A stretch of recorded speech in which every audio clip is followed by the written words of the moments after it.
Hey, this is Chris Buono, and this is Street Smarts, brought to you by Bog Street. These are meant to be short conversations between you and I about things that I've learned in all the years that I've been doing this. Today we're going to start the conversations with the subject that everybody should be aware of, and you're probably already working on in some way, shape, or form. And that is alternate picking.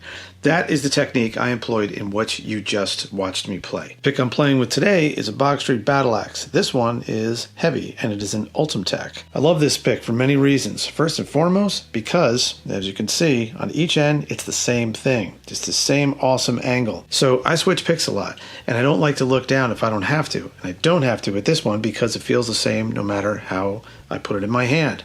Also, that hole in the middle, which is consistent, and it helps me have a better grip on the pick, especially when things start to get a little sweaty on a stage or under lights like this. Now that was a 1 note per string sequence. That is not where I suggest people starting with alternate picking. However, I wanted to show you something that clearly displayed the wrist movement that's involved in playing with alternate picking. When you were starting out, and this includes me, you started with downstrokes. Sure, it makes sense. I'm just constantly taking the pick and throwing it towards the floor and making contact with the string, hence downstrokes. And you can get pretty far with those. And there's nothing to say that playing all downstrokes at certain junctures, when it's the right thing to do, is a wrong thing, because it's not. It'll be the right thing to do. It sounds good and it has a place. And then maybe you get to a place where all upstrokes are necessary.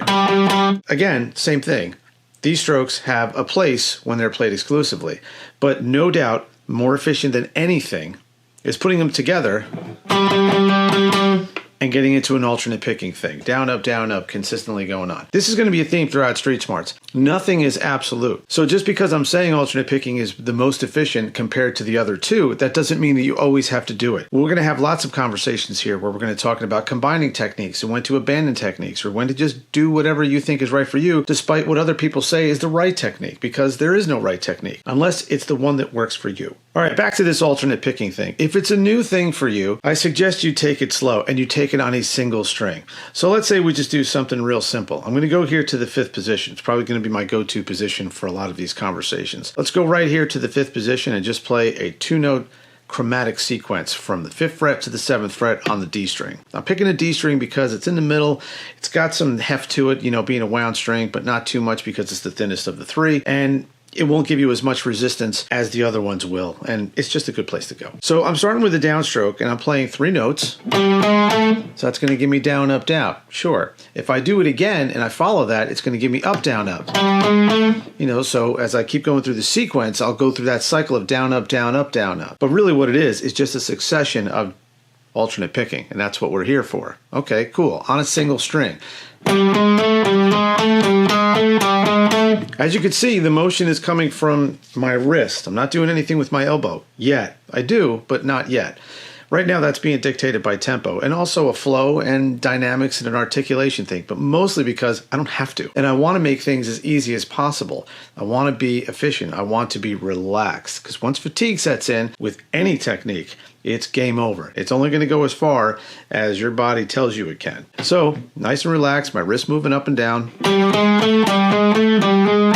And I got an alternate picking thing going on. This is a great place to start. The conversation really gets interesting when you start going from string to string. Now, whether they're adjacent strings next to each other, or they are non-adjacent strings when you start skipping strings, that'll be a Street Smarts conversation as well. Now, I have a series with TrueFire called Guitar Gym, and in there I have multiple titles. One of them is alternate picking, but not just in that one. In many of those titles, I talk about something I named pivots. All I mean by that is identifying if I'm playing on the outsides of the 2 strings that I'm traveling back and forth between, or one from the next, or on the insides, where I'm on the insides of them. Outsides, like this, just playing 2 5th fret notes, you know, with a rolling bar. I'm playing on the outside, so that means the lower string is a downstroke, and the upper string, or the higher string, which in this case is adjacent next to it, is an upstroke, so I'm on the outsides. The advantage with that is, when I play the downstroke on the lower string, you can see I not only have the downstroke motion I've been talking about, but I also am past that D string, so when I go play the G string, there's nothing in my way. So I'm pivoting myself between the 2 strings on the outside borders of them. Now if I'm on the insides, which means I start on an upstroke here, I'm over here. I'm on top of the D string. I'm on the other side of the fence, the side of the fence I don't want to be on. So that means I have to make my way to the G string while staying out of the way or not tripping over the D string. You get this. Okay, well, the trick with that is not only are you moving your wrist back and forth for alternate picking, but I'm also turning my wrist to position it in the best way so that I can make that journey successfully.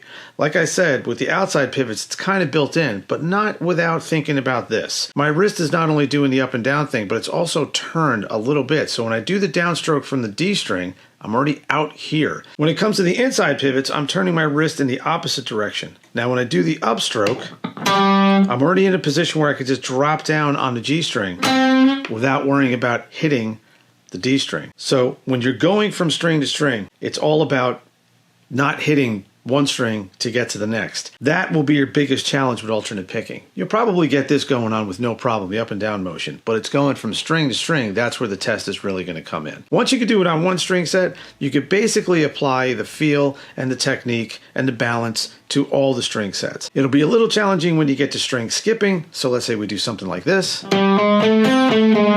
That's adjacent strings. That is non-adjacent strings with a single string skip in the middle.